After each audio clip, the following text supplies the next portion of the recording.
Assalamu alaikum. I'm clinical dietitian Sidra Imtiaz working at Surgimed Hospital Lahore.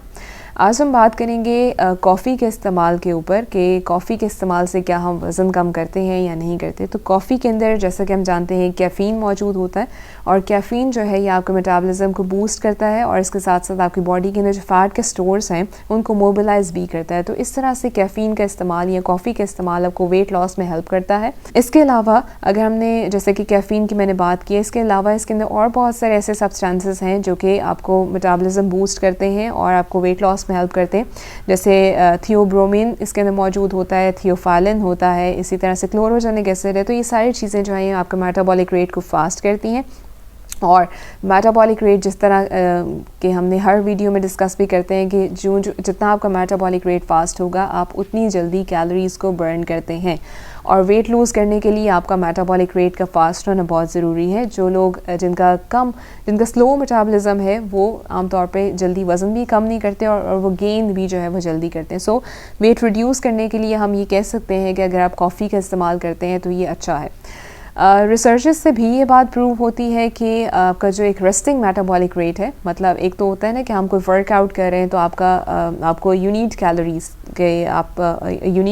And you burn calories जब आप खास तौर पे कोई वर्कआउट कर रहे हैं, कोई एक्सरसाइज कर रहे हैं, कोई एक्टिविटी कर रहे हैं। लेकिन when you are not doing anything, you are just sitting और आप कुछ भी नहीं कर रहे, तब भी your body needs calories। आपकी बॉडी को उसके फंक्शंस को चलाने के लिए कैलोरीज चाहिए, जिसको हम कहते हैं रेस्टिंग मेटाबॉलिक रेट। और research has proven this thing कि अगर आप कॉफ़ी का इस्तेमाल करते हैं या अगर आपकी डाइट के अंदर कैफ़ीन का इस्तेमाल है तो आपका जो रेस्टिंग मेटाबॉलिक रेट है वो 3 to 11% तक बढ़ जाता है।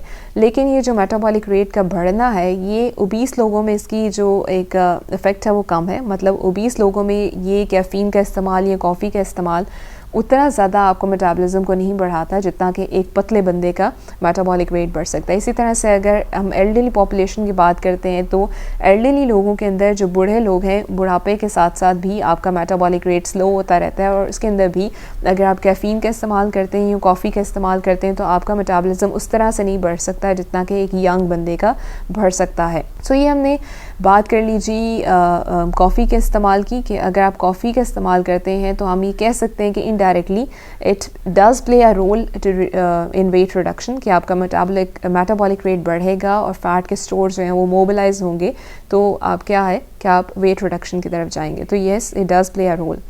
लेकिन जब हम कैफ़ीन की बात करते हैं तो हमें थोड़ी सी एहतियात भी करनी चाहिए क्योंकि कैफ़ीन का इस्तेमाल बहुत ज़्यादा जो है वो कुछ इश्यूज़ का भी बायस बन सकता है। जैसे I am not just talking about coffee, मैं उन तमाम सोर्सेज़ की बात कर रही हूँ जिससे आपको कैफ़ीन मिलता है। जैसे कैफ़ीन जो है हमें सॉफ्ट ड्रिंक से भी मिलता है, इसी तरह से हमें चाय वगैरह से भी मिल जाता है। तो ये तमाम चीज़ें जिनके अंदर कैफ़ीन है इनका इस्तेमाल अगर आपकी डाइट के अंदर ज़्यादा है तो वो इवेंचुअली कुछ मसाइल का भी बायस बन सकता है। ख़ास तौर पे वो लोग जिनको कोई ब्लड प्रेशर का मसला है, उनका ब्लड प्रेशर ज़्यादा रहता है, या अगर आपको कोई हार्ट का इशू है, आपकी हार्ट बीट तेज़ रहती है, तो ये सारे मसाइल जो हैं अगर आपको हैं तो तब आपने कॉफ़ी का इस्तेमाल नहीं करना है।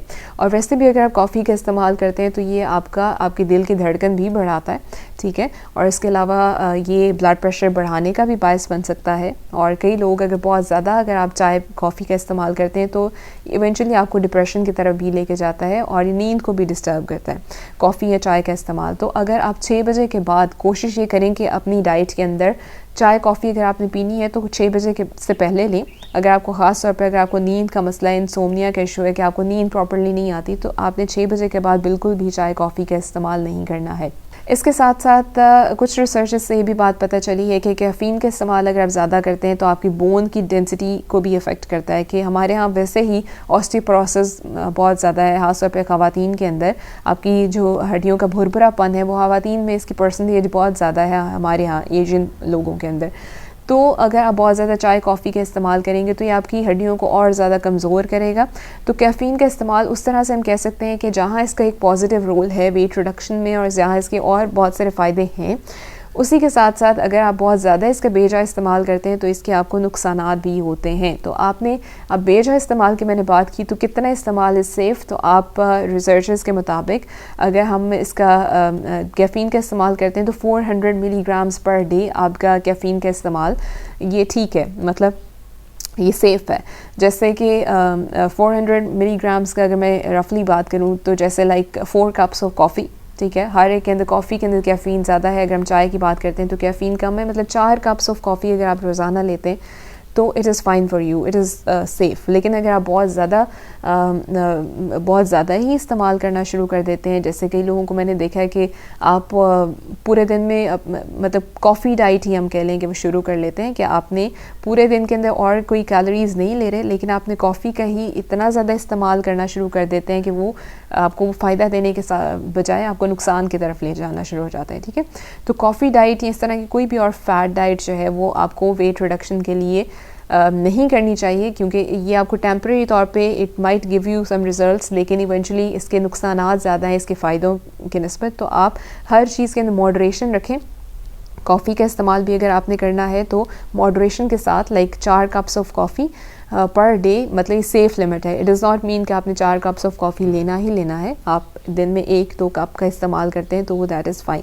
ख़ास तौर पे अगर आपने वेट रिडक्शन के लिए करना है तो जैसा मैंने बताया कि जिन लोगों को कोई हार्ट का इशू नहीं है या कोई इस तरह के मसाइल नहीं है, कोई ब्लड प्रेशर का इशू नहीं है, तो आप वर्कआउट से पहले अगर कॉफ़ी का इस्तेमाल करते हैं या ब्लैक कॉफ़ी का इस्तेमाल करते हैं तो इसका एक पॉजिटिव इफ़ेक्ट है।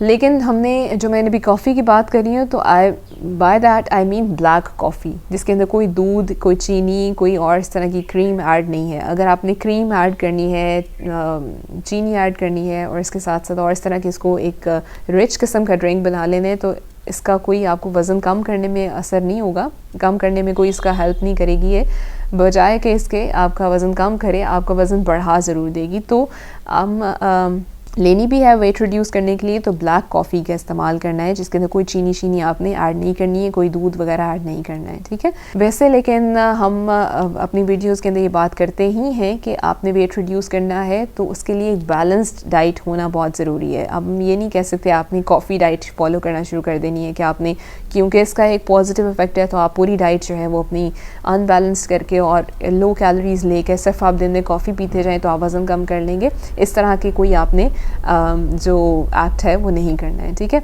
अपना ख्याल रखिए, फिर इंशाल्लाह नेक्स्ट वीडियो में आपसे किसी और टॉपिक के ऊपर बात करेंगे। कमेंट सेक्शन में हमें अपना फीडबैक ज़रूर दीजिएगा। अपना ख्याल रखिए। अल्लाह हाफ़िज़।